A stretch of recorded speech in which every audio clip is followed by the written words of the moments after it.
has an Apple A13 Bionic chip inside of it with 4 gigabytes of RAM. So let's go see which one's a faster phone between both. So both these apps and phones are cleared on the background, as you can tell. So let's get into it. Phone calls, 3, 2, 1. Totally messed up the first one. It's always like the first couple ones I always mess up on. Music, 3, 2, 1. And 12 Pro I think was faster. Mail, 3, 2, 1. 12 Pro is faster. App Store is 3, 2, 1.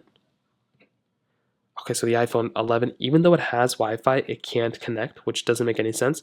And now it can randomly connect. So you have to love iPhones, you know? Scrolling through. Both these phones are at 60 hertz, so there's probably not going to be like a massive difference there either. Hopping out of here. Camera, 3, 2, 1. Perfect. Hopping out of here. It's going to do photos, 3, 2, 1.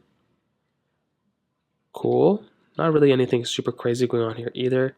Let's go and hop out of here. Settings, 3, 2, 1. So far, I think the 12 Pro is doing slightly faster, but there's really like very few differences there even from that standpoint. This was a bigger difference though. I don't know why that took so long on the iPhone 11. Scrolling through a little bit more, let's do some of these other third-party apps. Temple Run 2, 3, 2, 1. So with this type of game, it's not the biggest game in the world, but it is one of those ones that I do like testing. Hopefully we don't get into any like weird pop-ups or anything like that on either one of these phones, which now that I said that, it's probably going to end up happening. And you can see right here that the iPhone 12 Pro did give us like a significantly better experience, I would say, than something like the iPhone 11. I mean, that right there was like a pretty big deal in and of itself.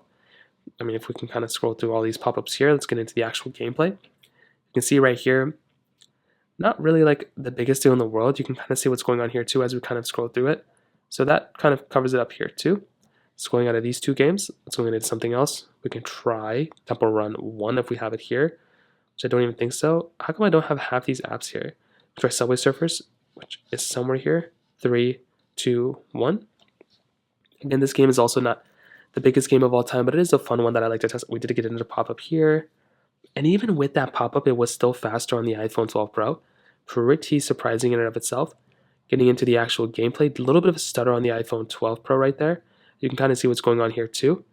And I will definitely tell you when it comes down to both of these particular games and both these phones, I think they both give us a pretty good experience. Is there one that's significantly faster or better than the other one? I think the iPhone 12 Pro is probably the one that's going to be probably the faster one, I would say, a majority of times. You can see from me even opening up some of these applications, I am getting an overall faster experience on something like the iPhone 12 Pro than the iPhone 11. Even on these apps that take a long time, it kind of seemed like the iPhone 12 Pro. This one was pretty close, so I'm not going to lie. I would say if I have to pick up one, quite potentially the iPhone 12 Pro is the one that's going to be faster than the iPhone 11.